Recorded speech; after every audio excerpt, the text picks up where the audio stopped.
dan menjalankan sunnah-sunnah Nabi Muhammad Sallallahu Alaihi Wasallam. Bapak dan Ibu sekalian, para hadirin yang mudah-mudahan diberkahi oleh Allah Subhanahu Wa Taala, pagi hari ini kita bertemu di kajian pagi via Zoom. Mudah-mudahan pertemuan kita ini diberkahi oleh Allah Subhanahu Wa Taala. Tentunya kita semua sudah rindu dengan salat berjamaah. Kita rindu dengan majelis-majelis ilmu, ya. Mudah-mudahan kehadiran kita di pagi hari ini di dalam majelis ilmu via Zoom ini menjadi sebab Allah Subhanahu wa taala menurunkan pertolongannya kepada kita semua. Allah kembalikan kita ke kondisi yang semula, ya, kondisi yang normal, dan mudah-mudahan Allah Subhanahu wa taala mempertemukan kita semua dengan bulan suci Ramadan dalam kondisi sehat walafiat, sehat iman, ya, sehat Islam, dan sehat fisik kita insyaallah. Bapak dan Ibu sekalian, para hadirin yang mudah-mudahan diberkahi oleh Allah Subhanahu wa taala, tema kajian kita di pagi yang berbahagia ini selama insyaallah 45 menit ke depan adalah meningkatkan iman dan imun. Tentunya kita akan lebih dalam membahas iman daripada imun, ya.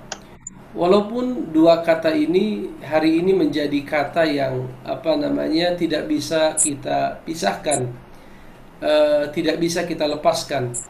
Bahkan disebutkan dalam ilmu kedokteran, imun kita akan menurun ketika kita dipenuhi dengan kecemasan yang berlebih, ketakutan yang terus-menerus misalnya, atau kekhawatiran yang barangkali terlalu terlalu sering atau terlalu banyak, ternyata imun kita akan turun, ya. Dan resep yang paling baik agar rasa was-was itu hilang dari hati kita, lalu ketakutan yang berlebih pun bisa kita kendalikan, kekhawatiran, ketakutan dan lain sebagainya, ternyata adalah dengan memperbaiki iman kita. Oleh karenanya judulnya sudah bagus, ya, meningkatkan iman dan imun. Karena imunitas kita akan meningkat seiring dengan kuatnya iman kita. Keyakinan kita kepada permasalahan qada dan qadar misalnya. Keyakinan kita bahwa Allah pasti telah menggariskan hikmah, menggariskan rahasia di balik musibah-musibah ini. Keimanan yang mengajarkan kita bahwa saat musibah itu datang, yang harus dikoreksi bukan takdir Allah Subhanahu wa taala, tetapi sikap kita di dalam menjalani kehidupan dunia ini, ya. Oleh karenanya penting sekali kita membahas sisi imun, karena kalau sisi iman, karena kalau imannya sudah baik, mudah-mudahan imunnya pun akan ikut menjadi baik. Dan ini didukung oleh sabda Nabi Muhammad SAW saat beliau bersabda, "Inna fil jasadi mudghah." Sesungguhnya di dalam jasad seseorang itu ada segumpal darah. Yang mana kalau segumpal darah itu adalah baik, maka jasadnya pun akan ikut baik. Artinya imunitasnya akan kuat, ya, fisiknya akan kuat. Tetapi kalau seandainya segumpal darah itu rusak, maka fisiknya, jasadnya akan rusak. Lalu Nabi Muhammad SAW berkata, segumpal darah itu adalah hati, ya. Di dalam riwayat yang lain Rasulullah pernah bersabda, at-taqwa hahuna, kata beliau. Takwa itu di sini, di hati, ya. Artinya saat kita ingin memperbaiki hati kita, memperbaikinya adalah dengan keimanan dan ketakwaan kepada Allah Subhanahu wa taala. Rekan-rekan sekalian, bapak-bapak dan ibu-ibu sekalian yang mudah-mudahan diberkahi Allah Subhanahu wa taala, kita tidak akan banyak berbicara tentang sisi kesehatan atau imun atau yang terkait dengan COVID-19 ini, ya. Karena sebagaimana dikatakan oleh ada tulisan yang viral ditulis oleh Pak Dahlan Iskan, ya, mengatakan bahwa kita ini sudah lebih dari dokter, karena begitu masifnya, begitu derasnya informasi yang kita dapatkan tentang COVID-19. Jadi kita ini banyak dokter-dokter yang baru lulusan universitas Facebook ya, atau universitas WhatsApp dan lain sebagainya. Sehingga terkadang pengetahuan kita tentang COVID-19 ini sudah melebihi pengetahuan dokter dan para perawat dan lain sebagainya, karena mereka sibuk di garis terdepan menanggulangi virus ini, sedangkan kita kadang sibuk dengan informasi-informasi yang barangkali menjadi sebab imun kita menurun karena was-was dan ketakutan yang terlalu berlebih-lebihan. Rekan-rekan sekalian, ibu-ibu dan bapak-bapak, para hadirin jamaah Masjid Nurul Amal ataupun yang ikut menyaksikan pengajian kita di pagi hari ini, judul kita meningkatkan iman dan imun, tetapi kita akan lebih panjang, lebih dalam menggali permasalahan iman di masa-masa musibah. Yang pertama, poin yang kita bahas, walaupun ini sebenarnya mudah-mudahan masih panjang pembahasannya, tapi ini menjadi poin pertama ya yang ingin kita bahas ya. Meningkatkan iman saat diuji ya. Manusia pasti diuji oleh Allah Subhanahu wa taala. Dan ujian itu akan terus-menerus datang dalam bentuk yang beragam. Jadi kita manusia pastilah akan diuji. Ya, dalam Al-Quran Allah berfirman, "Alladzi khalaqal mauta wal hayata liyabluwakum ayyukum ahsanu amala," kata Allah. Dialah Allah yang telah menciptakan kehidupan dan kematian, liyabluwakum, ya, sebagai ujian bagi kalian, ayyukum ahsanu amala, siapa di antara kalian yang paling baik amalannya. Jadi kehidupan ini adalah ujian. Terlebih lagi kita orang-orang yang beriman. Di dalam Al-Quran surat Al-Ankabut Allah berfirman, "Ahasiban nasu ayyutsraku ayyaqulu amanna wa hum la yuftanun." Apakah manusia menyangka mereka akan ditinggalkan begitu saja setelah mereka mengucapkan amanna, kami telah beriman ya Allah, wa hum la yuftanun, padahal mereka itu belum diuji, kata Allah. Walaqad fatannal ladzina min qablihim, dan sungguh telah kami uji orang-orang sebelum mereka. Ya, jadi kehidupan ini adalah ujian. Ya, ujian bagi orang-orang yang beriman. Dunia ini adalah seperti penjara, ad-dunya sijnul mu'min. Begitu kata Nabi. Dunia ini adalah penjara bagi orang-orang yang beriman. Dan ujian ini memiliki banyak ragam, Bapak dan Ibu sekalian, ya. Secara umum ada dua, ada ujian berupa kenikmatan, ada ujian berupa kesulitan, ya. Tetapi yang lebih besar atau lebih sering kita anggap ujian tentunya kesulitan. Walaupun manusia lebih sering terpeleset ketika mendapatkan kenikmatan, ya. Oleh karenanya dalam Al-Quran Al-Baqarah ayat 155 Allah Subhanahu wa ta'ala berfirman, ya, dan sungguh kata Allah akan kami berikan cobaan kepadamu.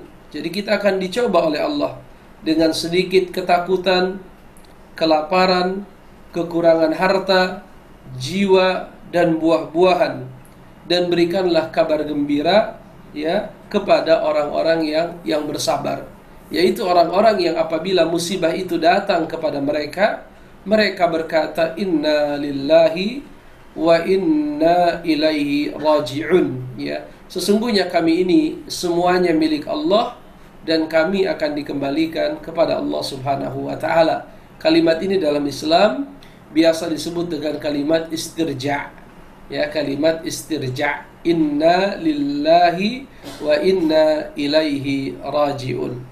Bapak-bapak dan ibu-ibu sekalian yang mudah-mudahan diberkahi oleh Allah Subhanahu wa taala, di dalam hadis riwayat Imam Ahmad, hadis ini hasan sahih, Rasulullah alaihi salatu wasallam pernah menyampaikan satu berita kepada kita semua tentang ujian yang akan datang di dalam kehidupan kita. Nabi Muhammad berkata, ujian, kata beliau, akan terus datang kepada seorang mukmin dan mukminah artinya baik yang laki-laki ataupun yang perempuan, terkadang mengenai jasadnya, atau mengenai hartanya, atau mengenai anak-anaknya. Jadi ujian itu kadang menimpa fisik kita, atau menimpa keluarga kita, atau menimpa harta kita, ya, sehingga ya, karena saking banyaknya ujian yang kita hadapi dalam kehidupan ini, sehingga ia menghadap Allah tanpa membawa dosa. Artinya hikmah besar dari ujian yang Allah timpakan kepada kita adalah diampuninya dosa-dosa manusia. Dalam riwayat yang lain ya dikatakan bahwa tidaklah seorang muslim ditimpa kelelahan, keletihan, sakit, kegundahan, kesedihan, sampai duri yang menusuk kakinya, kecuali itu semua akan menjadi sebab diampuninya dosa-dosa mereka. Ya, seandainya mereka tentunya ihtisab. Apa itu ihtisab? Mengharapkan pahala dari Allah Subhanahu wa taala dengan musibah yang mereka hadapi. Mereka bersabar dan mereka berusaha husnuzan, yaitu berprasangka baik kepada Allah Subhanahu wa taala. Bapak-bapak, ibu-ibu sekalian, para hadirin rahimakumullah, bagian yang terpenting yang kita butuhkan saat kita menghadapi yang namanya ujian adalah keimanan atau keyakinan yang kuat kepada Allah Subhanahu wa taala. Jadi saat kita menghadapi ujian seperti hari ini, ternyata yang sangat kita butuhkan adalah keimanan atau keyakinan yang kokoh kepada Allah Subhanahu wa taala. Karena keimananlah yang akan mengarahkan hati kita, lisan kita, sikap kita dalam menghadapi ujian-ujian hidup. Jadi yang akan mengontrol, memanage hati kita, lisan kita, dan sikap perbuatan kita saat di masa ujian adalah keimanan, ya. Sehingga kita berhasil melewati ujian dengan sukses, ya. Jadi kalau kita ingin sukses melewati ujian kita hari ini, tentunya poin penting yang harus kita perhatikan adalah memperbaiki keimanan. Oleh karenanya dalam hadis yang diriwayatkan oleh Al-Imam Muslim, Rasulullah alaihi salatu wasallam pernah bersabda, sungguh kata beliau, menakjubkan keadaan seorang mukmin. Jadi Nabi terkagum-kagum melihat orang-orang mukmin. Sungguh kata Nabi, menakjubkan keadaan orang mukmin. Segala keadaan yang dialaminya sangat menakjubkan. Jadi semua rangkaian hidup kita, ya, baik senang atau sedih, semuanya menakjubkan kata Nabi. Setiap takdir yang ditetapkan Allah bagi dirinya adalah kebaikan. Jadi bagi seorang mukmin, bagi orang yang yakin kepada Allah Subhanahu wa taala, semua ujian kehidupan yang mereka hadapi adalah baik, ya. Kemudian Nabi melanjutkan sabdanya, apabila dia mendapatkan kebaikan, maka dia bersyukur, dan syukur itu baik baginya.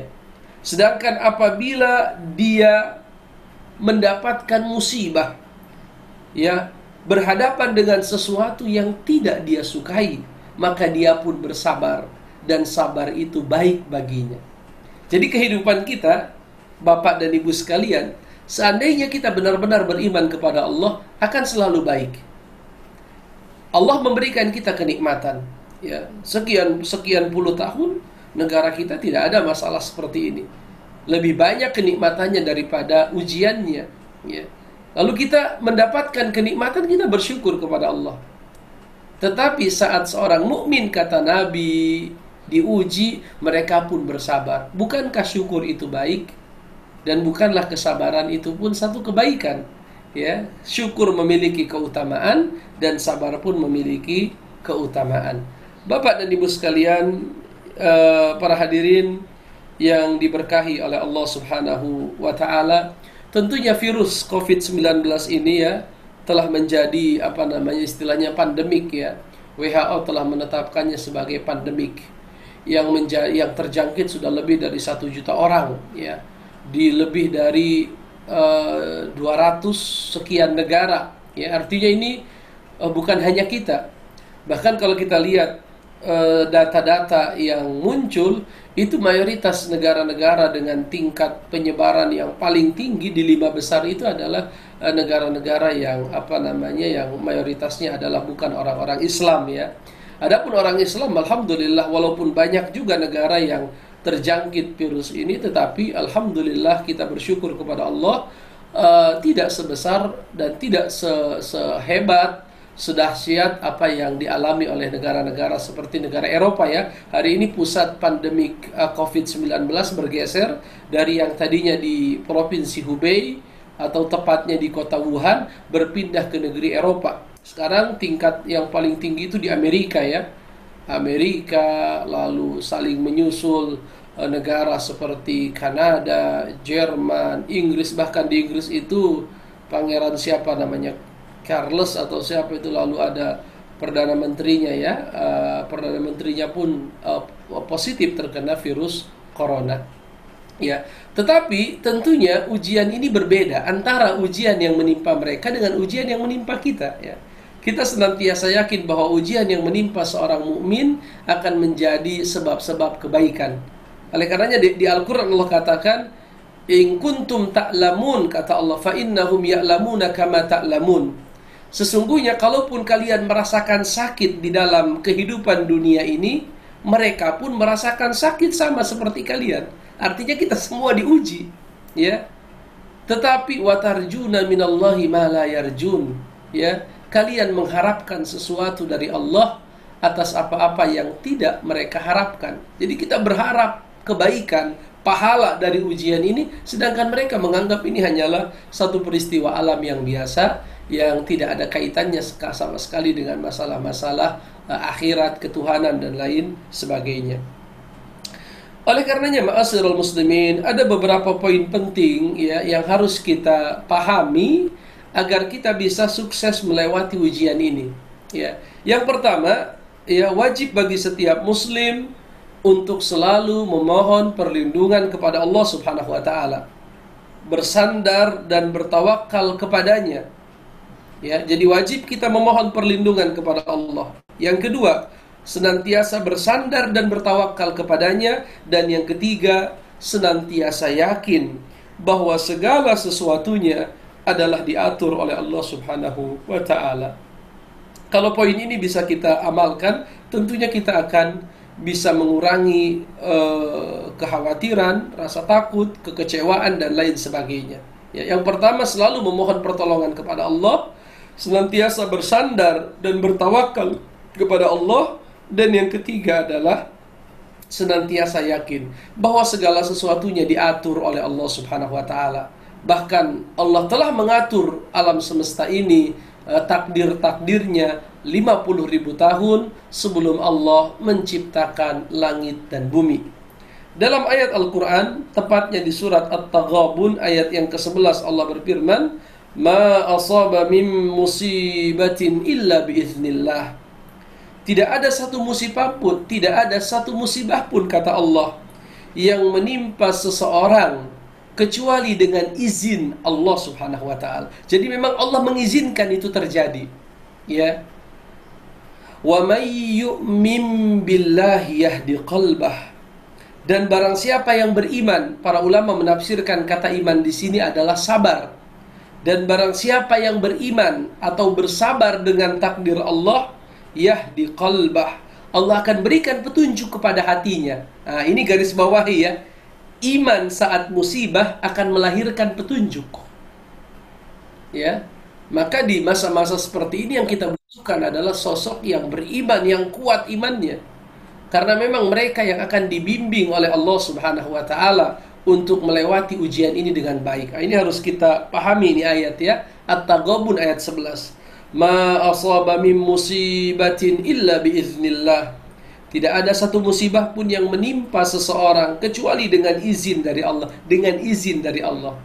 Ya, seolah-olah bukan ada isyarat Allah ingin berfirman, bukan Allah yang menzalimi manusia, tetapi Allah yang mengizinkan itu terjadi, tetapi tidak akan pernah bisa lepas dari perbuatan-perbuatan yang dilakukan oleh manusia. Tidak ada satu musibah pun, kata Allah, yang menimpa seseorang kecuali dengan izin dari Allah. Wa may yu'min billahi yahdi qalbah.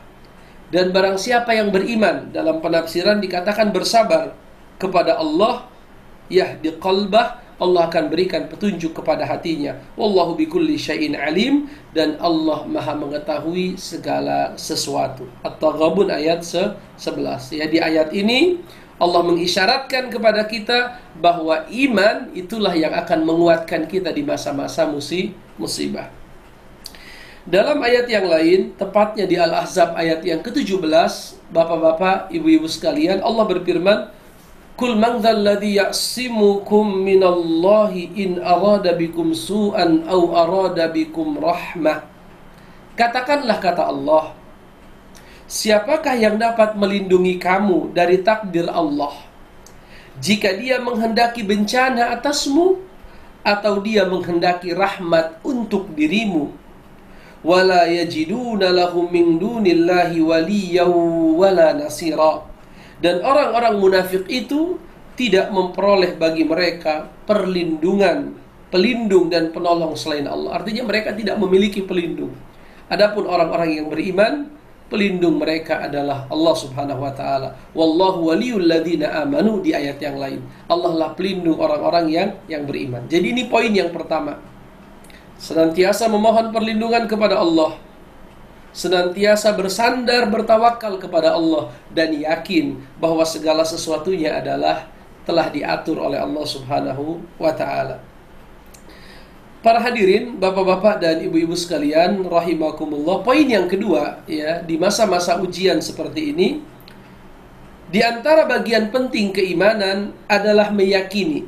Ya, ini penting sekali. Meyakini bahwa Allah Subhanahu wa ta'ala telah menentukan segala sesuatu dengan ilmu yang sempurna dan hikmah yang bijaksana. Nah, ini penting, ya. Jadi saat kita melihat kehidupan kita ini dengan segala ujian, problematika, musibah dan lain sebagainya, kita senantiasa berprasangka baik kepada Allah Subhanahu wa ta'ala. Dalam hadis dikatakan, "Inni inda zanni abdi bi."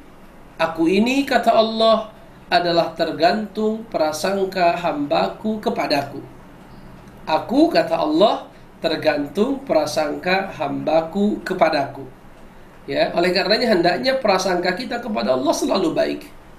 Dan Rasulullah suka dengan sifat optimis. Dalam hadis dikatakan, "Kana Rasulullah sallallahu alaihi wasallam yu'jibuhu at-tafaul." Bahwa Nabi itu suka sikap optimis. Ya. Jadi kalau kita mengatakan insya Allah Ramadan akan baik-baik saja, itu bukan kita tidak tahu data, tetapi bahwa kita harus optimis. Ya, itu adalah ajaran Nabi Muhammad SAW. Walaupun kita tahu data-data, kita tahu bagaimana ada akademis, ada ilmuwan, ya, dari ITB, dari mana mereka melakukan perhitungan matematik dan lain sebagainya, perkiraan akan meninggal sekian. Kita tahu, kita mendengar berita-berita tersebut, ya. Tetapi Nabi Muhammad tidak suka yang namanya sifat pesimis. Sebagai kajian ilmiah, ya kita tidak mempermasalahkan. Ya silahkan, itu kajian ilmiah, Anda pertanggungjawabkan kajian Anda, silahkan saja. Selama menggunakan metodologi yang benar, standar ilmiah yang benar, ya silahkan saja. Ya tetapi kita, ya di dalam kehidupan kita senantiasa berusaha menghadirkan optimis. Begitupun dalam kajian, misalnya kita berusaha membawa masyarakat kepada kondisi di mana mereka optimis bahwa semuanya akan baik insya Allah, ya. Semuanya akan berlalu insya Allah, karena di antara kesulitan ada dua kelapangan, kan begitu, ya. Inna ma'al usri yusra, ya. Inna ma'al usri yusra. Bahwa setelah kelapangan ada kesulitan, ada kelapangan, setelah kesulitan ada kelapangan. Artinya di antara kesulitan itu ada dua kelapangan yang Allah berikan kepada kita semua. Ini poin yang kedua, ya. Jadi kita sebagai orang yang beriman haruslah yakin bahwa Allah menentukan segala sesuatu dengan ilmu yang sempurna dan hikmah yang maha bijaksana, ya. Misalnya Allah berfirman di Al-Baqarah 216, Allah katakan, "Kutiba alaikumul qitalu wa huwa kurhul lakum." Telah diwajibkan atas kalian berperang, kata Allah, Padahal berperang itu adalah sesuatu yang kamu benci. Kita tidak suka berperang. Tetapi kata Allah, boleh jadi kamu membenci sesuatu, padahal ia amat baik bagimu. Dan boleh jadi kamu menyukai sesuatu, padahal ia amat buruk bagimu. Wallahu ya'lamu wa antum la ta'lamun. Allah itu maha tahu, sedangkan kalian tidak tahu. Jelas Bapak dan Ibu sekalian? Oleh karenanya di dalam Al-Quran, tepatnya di surat Al-Anbiya ayat 23, kita dilarang untuk bertanya kenapa Allah melakukan ini, kenapa Allah melakukan itu. Ya, Allah katakan, dan dia tidak ditanya tentang apa yang diperbuatnya, dan merekalah yang ditanya tentang apa yang mereka perbuat. Oleh karenanya kita tidak perlu mempermasalahkan ini. Ya sudah, Allah sudah menakdirkan seperti ini. Toh kalau ditarik-tarik ke belakang, akibat perbuatan manusia sangat nampak di dalam musibah ini kan. Baik itu dalam pengertian awal dari musibah ini tidak bisa dilepaskan oleh kesewenang-wenangan manusia. Semuanya mereka makan misalnya kan, kalau kita bicara tentang sumber virus COVID-19 ini ya, COVID-19 ini, kalau kita ingat video-video yang tersebar di awal bulan Januari ya, bagaimana pasar-pasar di Wuhan itu menjual makanan yang ekstrim, yang tidak lazim, anjing yang katanya direbus masih kondisi hidup menjerit-jerit kan begitu. Ini tidak bisa dilepaskan dari perbuatan manusia. Atau misalnya hari ini kita sempat berbangga-bangga di Indonesia bahwa kita ini rajin minum jamu katanya. Lalu kita ini daerah tropis yang disinari matahari sepanjang tahun, maka tidak akan masuk virus yang seperti ini. Ini pun terkadang tidak bisa dilepaskan dari kita sendiri. Ya. Saat orang lain menutup pintunya dari luar, kita Masya Allah ya, beberapa video viral masih terbuka pintu kita, bahkan untuk negara yang sebenarnya menjadi pusat virus itu. Ya, sempat ada video yang viral, walaupun sempat dibantah, akhirnya diakui juga bahwa itu datang ya dari luar. Nah, ini tidak bisa dilepaskan dari kita semua, ya, dari perbuatan kita semua sebagai satu komunitas besar ya, bangsa dan rakyat Indonesia. Taruhlah kita tidak bisa melakukan apapun ya, tetapi tidak bisa dilepaskan dari sikap ya, keputusan dan lain sebagainya yang ada di negara kita ini ya. Jadi kita tidak bisa menyalahkan ini sebagai satu bentuk Allah menzalimi manusia, tidak sama sekali ya. Allah tidak menzalimi manusia. Allah katakan dalam Al-Qur'an, wa ma zalamahumullahu walakin kanu anfusahum yazlimun, dan sekali-kali Allah tidak akan pernah menzalimi manusia, tetapi manusia yang menzalimi diri mereka sendiri. Jadi kita yang zalim, kita introspeksi diri. Kalau banyak kesalahan, kita yang introspeksi diri. Poin yang ketiga ya, poin yang ketiga dikatakan bahwa seorang muslim ketika berhadapan dengan musibah, ya, mereka senantiasa introspeksi diri, bermuhasabah, merenungkan kondisi diri sendiri, keluarga, masyarakat, bahkan bangsa dan negara. Apa yang harus kita muhasabah? Yaitu tentang sejauh mana kita tunduk melaksanakan ketentuan Allah. Apakah perintah-perintahnya sudah kita lakukan dengan sebaik mungkin? Apakah larangan-larangannya sudah kita jauhi? Dan apakah kita sudah menegakkan keadilan dan meninggalkan segala bentuk kezaliman? Itu harus menjadi bahan introspeksi kita ya. Jadi bukan hanya kita berbicara tentang makanan, bukan hanya kita berbicara tentang kebiasaan, tetapi ada sisi lain. Apa itu? Sisi kerusakan-kerusakan yang dibuat oleh manusia, itu pun menjadi faktor yang besar terjadinya musibah. Oleh karenanya dikatakan, karena kita ini hidup di atas muka bumi. Bumi ini adalah ciptaan Allah. Dan saat Allah menakdirkan kita hidup di atas muka bumi ini sudah memiliki aturan. Ada siang, ada malam, ada kaya, ada miskin. Itu aturan yang tidak bisa diubah. Dan di antara aturan yang berlaku di atas muka bumi ini, atau yang biasa kita sebut dengan sunnatullah ya, bahwasanya kerusakan yang ditimbulkan oleh manusia akan berdampak buruk bagi manusia.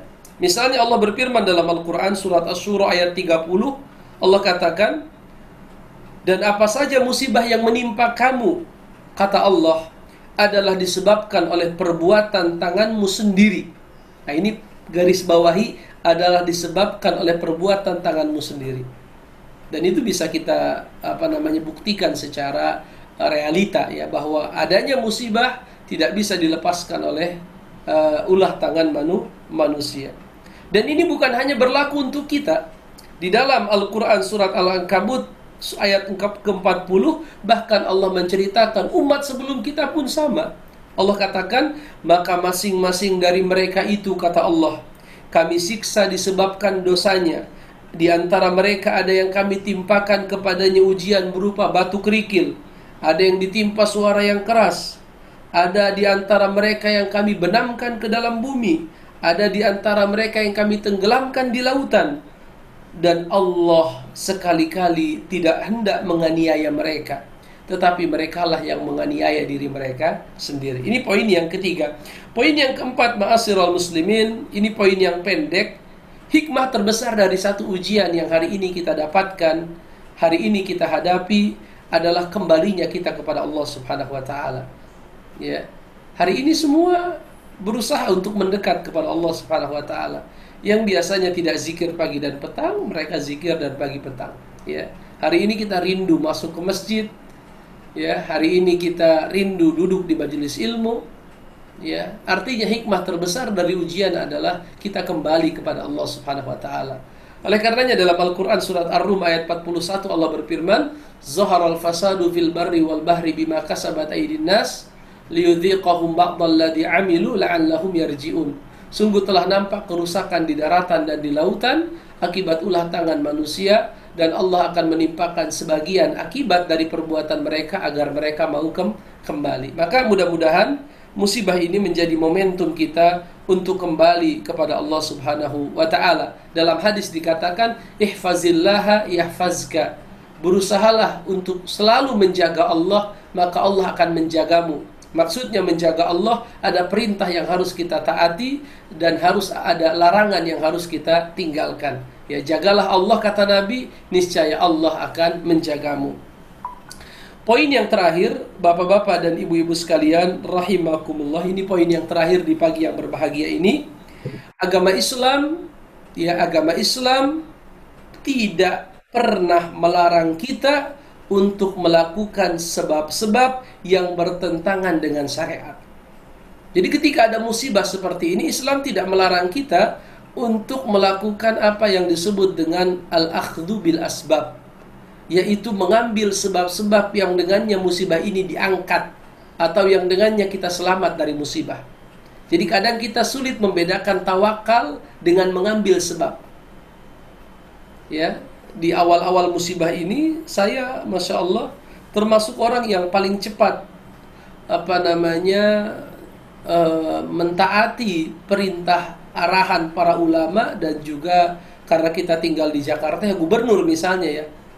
Ya, saya semenjak awal-awal musibah ini terjadi, ya, padahal saat itu belum ada baru satu kali saat itu gubernur Jakarta tampil lalu meminta agar kita sementara waktu ini untuk melakukan saat itu istilahnya social distancing atau apa ya. Saat itu masya Allah saya langsung liburkan semua pengajian saya. Padahal saat itu saya masih diminta untuk mengisi pengajian di beberapa tempat. Tapi saya bilang ya, pemerintah sudah berkata seperti itu, mereka punya data, mereka punya alat-alat yang lengkap untuk mengetahui kondisi saat ini. Begitupun MUI sudah memberikan arahan, ya sudah, sami'na wa ata'na. Ya, sami'na wa ata'na, karena itu bagian dari mengambil sebab. Maka kita sempat melihat di medsos ada sebagian ustadz yang berkata, kita tidak kenal ya, tapi kita lihat videonya, dikatakan bahwa inna madzalikumus syaitanu yukhawwifu awliya'ah. Dia nukil ayat ini ya. Itu adalah setan yang menakut-nakuti kalian, ya, dengan perantara teman-temannya. Maka janganlah kalian takut kepada mereka, tapi takutlah kepadaku. Ini ayat yang disalahgunakan. Ayat ini konteksnya perang Uhud ya. Ketika Nabi kalah dalam perang Uhud, lalu ada informasi bahwa orang Quraisy akan kembali menyerang, maka para sahabat tidak takut, tetapi mereka mengucapkan hasbunallah wa ni'mal wakil. Setelah itu turunlah ayat ini. Ya, itu adalah berita dari setan untuk menakut-nakuti kalian. Kalau masalah corona ini bukan berita dari setan, dia nyata, dia ada di hadapan kita. Oleh karenanya konteks ayatnya berbeda, ya. Dan banyak kesalahan itu karena tidak belajar asbabun nuzul, tidak mempelajari ilmu tafsir dan lain sebagainya. Padahal Islam tidak melarang kita melakukan sebab yang tidak bertentangan dengan syariat. Misalnya dalam surat Al-Baqarah 195 Allah berfirman, dan belanjakanlah harta bendamu di jalan Allah, belanjakan harta bendamu di jalan Allah, dan janganlah kamu menjatuhkan dirimu sendiri kepada kebinasaan. Janganlah kamu jatuhkan dirimu ke dalam kebinasaan. Artinya Allah melarang kita mendekati perkara-perkara yang bisa mendatangkan kebinasaan. Di ayat yang lain Al-Qasas ayat 77 Allah berfirman, kejarlah kehidupan akhirat tapi jangan lupakan nasibmu di dunia. Al-Qasas 77 kita persingkat, panjang ayatnya. Dalam hadis riwayat Imam Bukhari, Nabi pernah bersabda, larilah dari penderita lepra atau kusta sebagaimana engkau lari dari singa. Hadisnya Sahih Bukhari. Larilah dari penderita lepra atau kusta sebagaimana engkau lari dari singa. Dalam riwayat Imam Muslim, Nabi tidak mau menyentuh seseorang yang terkena lepra dan kusta. Ya, diriwayatkan bahwa Nabi pernah menolak bersalaman, ya, dalam baiat dengan orang yang terkena penyakit lepra dan kusta.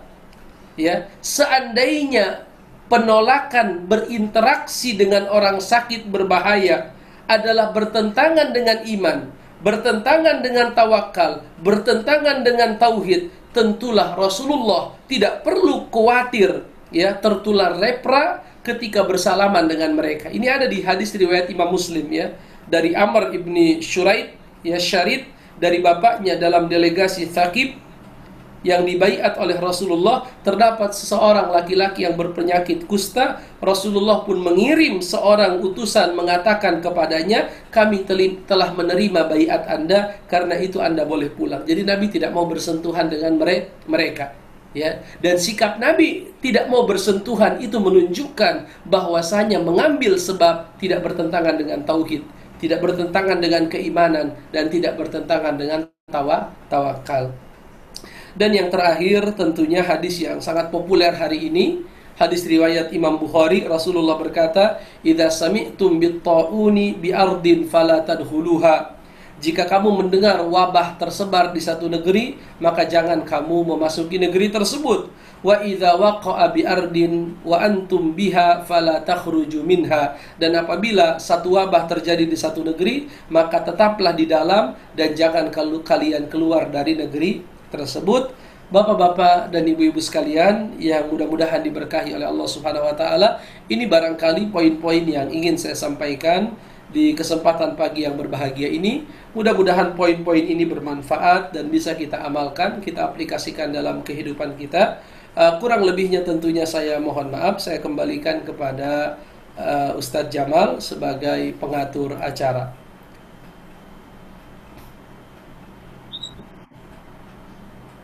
Baik, Ustadz yang dimuliakan Allah Subhanahu wa taala, terima kasih atas penyampaiannya. Mudah-mudahan kita bisa mengamalkan apa yang disampaikan Ustadz.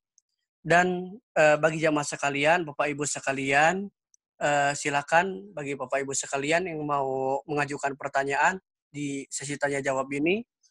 Pertama bisa melalui chat atau langsung mengangkat tangan dengan cara tap menu more pada bagian kanan bawah layar. Kemudian pilih raise hand. Setelah itu kami persilakan Bapak Ibu sekalian. Silakan jika ada yang ditanyakan.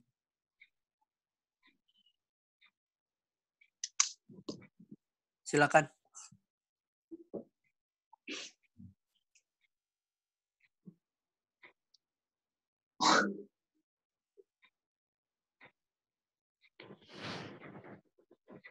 Baik Ustadz. Ada pertanyaan Ustadz? Halo?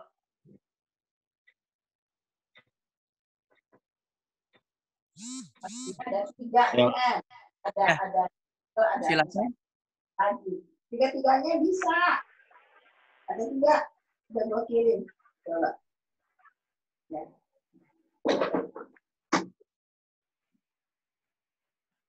Ya, silakan bagi jamaah sekalian.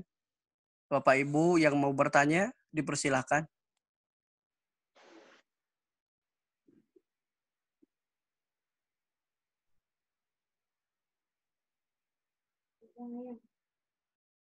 Silakan disebutkan nama, di mana. Silakan nama, tempat asal.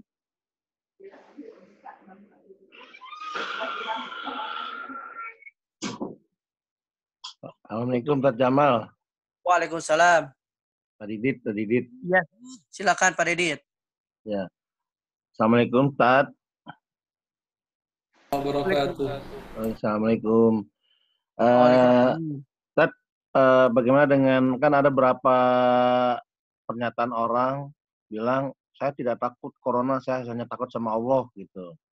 Terus ada juga berapa masjid atau musola yang masih melaksanakan sholat berjamaah atau sholat Jumat, itu bagaimana Ustaz? Terima kasih Ustaz. Baik, ya kaitan dengan sebagian orang yang mengatakan saya tidak takut corona, ya.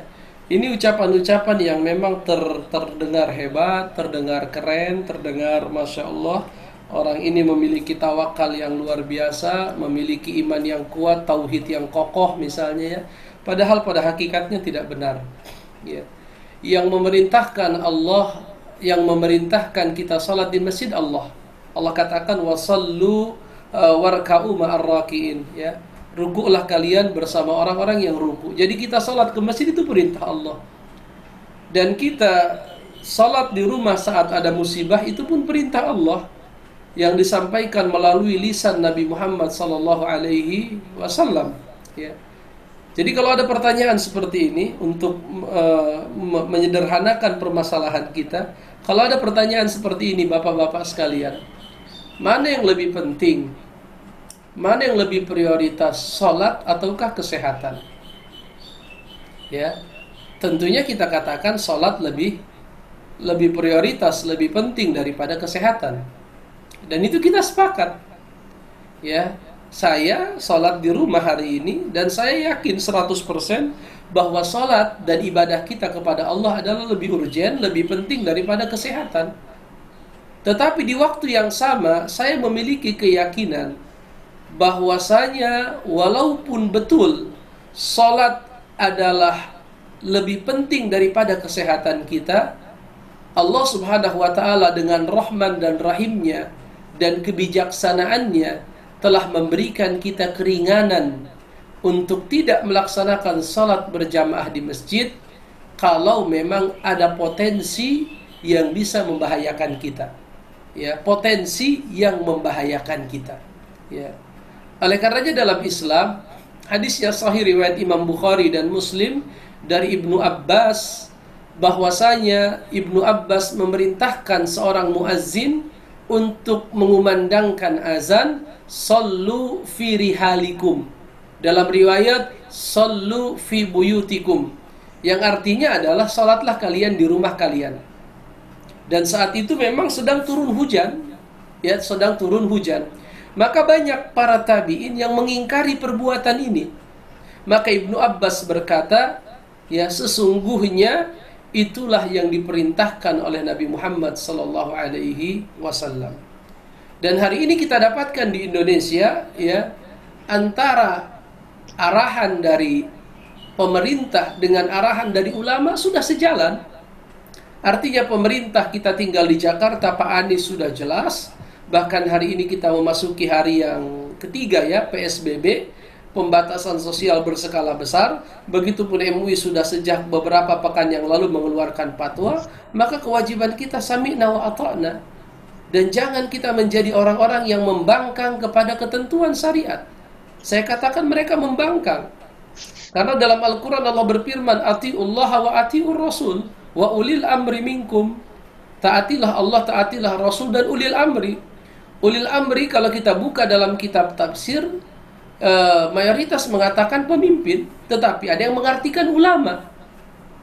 Dan kalau bukan MUI yang kita jadikan sebagai rujukan, karena mereka memiliki alat-alat untuk bisa menjelaskan satu permasalahan dalam kacamata syariat, dan kalau bukan pemerintah yang kita taati, karena mereka punya perangkat dinas kesehatan, mereka punya perangkat misalnya rumah sakit, mereka punya perangkat Kementerian Perhubungan, Badan Intelijen dan lain sebagainya yang telah menimbang bahaya besar yang sedang kita hadapi sekarang, maka kita dianggap sebagai seorang pembangkang, ya, seorang pembangkang, orang-orang yang menentang sesuatu yang telah disepakati oleh oleh para ulama dan para umara.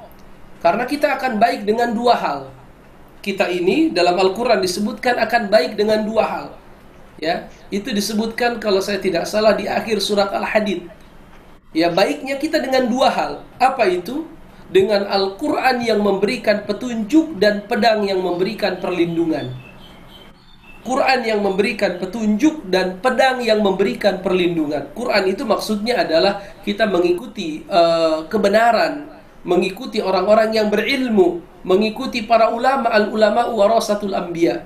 Adapun yang dimahul ladina yastambituna min, seandainya mereka kembalikan permasalahan ini kepada Allah, kepada Rasul, tentunya para ulama ya menjadi menjadi bagian dari hal itu, dan mereka kembalikan kepada ulil amri, para pemimpin mereka, la'alimahul ladina yastambituna min, ya, maka orang-orang yang ingin cari tahu jawaban akan mendapatkan jawaban. Ini jaminan Allah dalam Al-Quran, ya. Dan kita hidup di tengah alam yang begitu luas. Banyak orang-orang di luaran sana yang sudah merasakan. Di Malaysia itu ada tidak kurang 2.000 orang, bahkan dalam satu video saya dengar 5.000 orang.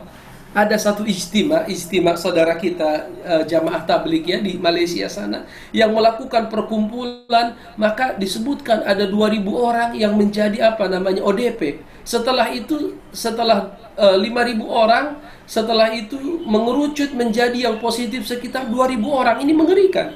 2.000 orang itu yang berkumpul, belum istrinya, anaknya dan lain sebagainya. Begitupun yang terjadi di Pakistan. Ada di antara mereka 20.000 orang yang ODP. Pakistan jauh, Malaysia jauh, ya nggak jauh-jauh di kita ya. Kita tidak merendahkan siapapun, tetapi kita mengambil satu kejadian sebagai ibrah.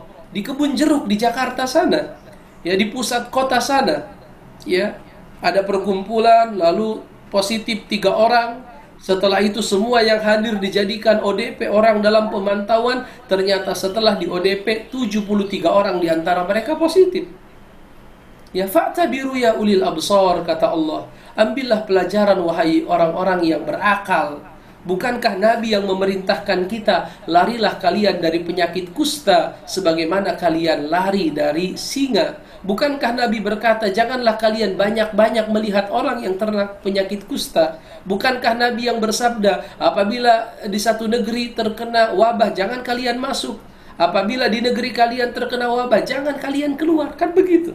Ya, jadi orang-orang yang menganggap dirinya sudah beriman, sudah bertauhid, lalu dia berangkat ke masjid, sebenarnya ini adalah orang-orang yang zalim. Ya, bahkan bahasa kasarnya, nauzubillahi min dzalik, mereka adalah para pembangkang yang tidak berilmu. Ya, kalau dalam Islam disebut orang-orang Jabariyah, orang-orang yang pasrah, dan itu menyimpang. Padahal dalam Islam tidak hanya pasrah, tetapi harus mengambil sebab. Ya, ada Jabariyah, ada Qadariyah. Kalau Jabariyah, manusia dianggap seperti wayang. Kalau Qadariyah menganggap manusia tidak ada intervensi dari Allah. Tapi kita ahlu sunnah wal jamaah meyakini kita diatur oleh Allah, tetapi manusia pun memiliki pilihan. Karena mereka diberikan akal, diberikan mata, diberikan telinga untuk memilih dan memilah mana yang baik dan mana yang buruk. Allah alam bisawab. Ya, baik Ustaz. Alhamdulillah. Syukron. Ya baik bagi Bapak Ibu sekalian yang ada satu lagi pertanyaan, silakan dipersilakan untuk Bapak Ibu sekalian. Itu ada yang di chat, Jamal nanyanya, ada yang nanya di chat. Yo, ada ya, baik. Saya akan coba dilihat.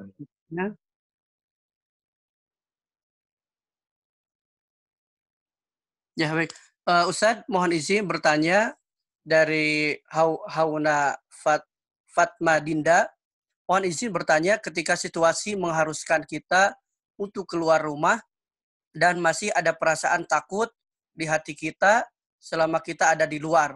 Namun perasaan takut tersebut justru membuat kita berzikir selama perjalanan. Nah itu Ustadz, apakah hal tersebut wajar dirasakan oleh kita sebagai manusia atau hal tersebut menandakan kita belum sepenuhnya pasrah? Dan juga Ustadz, apa yang perlu kita lakukan jika demikian meskipun kita sudah berusaha melakukan poin-poin yang baru saja dibahas? Silakan Ustadz. Baik Ustadz Jamal, Allah alam bisawab ya. Ketika kita harus keluar untuk memenuhi kebutuhan-kebutuhan pokok kita, misalnya beli beras, atau beli minyak, atau beli makanan untuk anak-anak, atau beli susu dan lain sebagainya, atau memang terkadang kita harus keluar untuk memastikan kehidupan kita ini masih bersambung ya, karena tidak semua orang memiliki tingkat ekonomi yang sama dengan kita. Maka kalaupun kita harus, dan disinilah kita sebenarnya sulit mengatakan ya bahwasanya ada tanggung jawab besar di sana. Pemerintah memiliki tanggung jawab yang besar. Dan sebenarnya kita ya, kalau kita berbicara sebagai satu negara ya, kita memiliki memiliki payung hukum ya. Kalau saya baca dan saya pelajari, ada yang namanya undang-undang karantina misalnya kan. Di undang-undang karantina itu sebenarnya memungkinkan pemerintah untuk membatasi gerak ya. Tetapi di sana memang ada konsekuensi di mana pemerintah harus membiayai hidup rakyatnya. Ya, membiayai hidup rakyatnya. Kalau kata Pak Dahlan Iskan itu, hentikan semua proyek ya, lalu perintahkan masyarakat untuk berdiam diri di rumah dan gaji mereka 1.500.000 per bulan untuk 100 juta rakyat Indonesia. Itu kalau kata siapa? Kata Pak Dahlan Iskan. Tetapi kan terkadang ke arah sana, Masya Allah ya, entah apa yang terjadi dengan negeri kita ya, itu ke arah sana sangat sulit ya. Oleh karenanya sempat ketika ada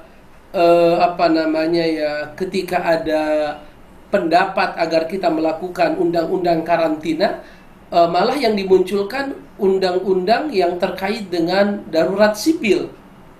Ya, darurat sipil. Perbedaan keduanya ya, yang paling mencolok ya masalah tadi, tanggung jawab pemerintah memberikan makan minum untuk rakyatnya yang miskin. Akhirnya jalan keluarnya diterapkanlah apa yang kita sebut sekarang dengan PSBB, pembatasan sosial berskala besar, kan begitu. Oleh karenanya ya, kalau memang kita harus keluar, lalu kita memang memiliki kebutuhan yang jelas, lalu ini mendorong kita untuk memperbanyak zikir ya, mengingat Allah Subhanahu wa taala, melakukan istilahnya physical distancing atau social distancing dan lain sebagainya, saya rasa tidak masalah ya. Ya, apa yang harus kita lakukan? Ya, tidak ada yang kita lakukan. Kita keluar rumah, kita berhati-hati. Ketika berbicara, kita pastikan jaraknya sudah lebih dari 1 meter. Ketika kita menyentuh sesuatu, kita hendaknya cuci tangan. Lalu pakaian misalnya kalau perlu kita ganti. Menjauhi tempat-tempat kerumunan. Paling sebab-sebab seperti itu. Ya, paling sebab-sebab seperti itu. Apakah keluarnya kita dari rumah untuk kebutuhan itu bertentangan dengan artinya membangkang kepada perintah? Ya tidak juga, karena pemerintah pun kan membuat aturannya fleksibel. Ya, misalnya pemerintah dalam hal ini MUI misalnya mengatakan ada zona merah, zona hijau, kan begitu. Atau pemerintah mengatakan kami tidak menutup swalayan-swalayan, pasar-pasar yang menyediakan kebutuhan pokok. Artinya ya kita sesuai kebutuhan saja. Yang pasti untuk sementara waktu ini jangan kita keluar ya. Kalau kita lihat bagaimana di New York sana atau di Italia atau di negara-negara yang lain, itu begitu mengerikan sekali. Ya, begitu mengerikan sekali. Ya, Allah alam bisawab. Ini yang bisa saya tanggapi. Baik, terima kasih Bapak Ibu sekalian. Mungkin kita cukupkan ya, karena waktu kita terbatas, dan insya Allah saya akan simpulkan beberapa poin yang terpenting yang disampaikan Ustadz. Pertama itu wajib bagi setiap muslim untuk selalu memohon perlindungan kepada Allah, itu bertawakal kepada Allah dan selalu yakin bahwa segala sesuatu diatur oleh Allah Subhanahu wa taala. Itu poin yang terpenting. Yang kedua, Bapak Ibu sekalian, di antara bagian terpenting keimanan adalah meyakini bahwa Allah Subhanahu wa taala menentukan segala sesuatu dengan ilmu yang sempurna dan yang hikmah bijaksana. Itu yang kedua. Yang ketiga, di antara poin-poin terpenting, Pak Ustadz, seorang muslim di saat berhadapan dengan musibah itu harus selalu senantiasa berintrospeksi diri, bermuhasabah kepada Allah Subhanahu wa taala. Dan yang keempat, di antara poin terpenting, bahwa hikmah terbesar dari ujian yang kita hadapi adalah kita kembalinya kepada Allah Subhanahu wa taala, dan bentuk nyata kita kepada Allah Subhanahu wa taala adalah bertaubat dan memperbanyak istighfar kepada Allah Subhanahu wa taala. Dan yang terakhir, tadi Ustaz sampaikan bahwa agama Islam tidak pernah melarang kita untuk melakukan sebab-sebab yang tidak bertentangan dengan syariat Allah Subhanahu wa taala. Mungkin ini poin-poin yang bisa saya sampaikan. Mudah-mudahan bisa kita ambil hikmah dan manfaatnya. Mudah-mudahan kita berdoa pada Allah Subhanahu wa taala, semoga Allah Subhanahu wa taala menjaga kita semua dari mara bahaya ini. Mungkin Ustadz itu yang bisa kita sampaikan pada pagi ini. Kita akhiri dengan doa kafaratul majlis. Subhanaka Allahumma bihamdika asyhadu an la ilaha illa anta astaghfiruka wa atubu ilaik. Wassalamualaikum warahmatullahi wabarakatuh. Waalaikumsalam warahmatullahi Terima kasih Terima kasih Kang Agung, Kang Didit, Kang Lutfi. Terima kasih Ustaz. Sami-sami, jazakallah. Kang Safwan hadir. Sampai ketemu lagi minggu depan, insyaallah. Terima kasih semuanya. Ya, mari. Pak Jamaluddin Al-Garuti, terima kasih Pak. Sama-sama Pak. Insyaallah kita akan terus ya bicara terus nih, matikan ya. Ya, terima kasih Pak. Kan bisa lebih banyak lagi Ustadz kajiannya. Ya, insyaallah.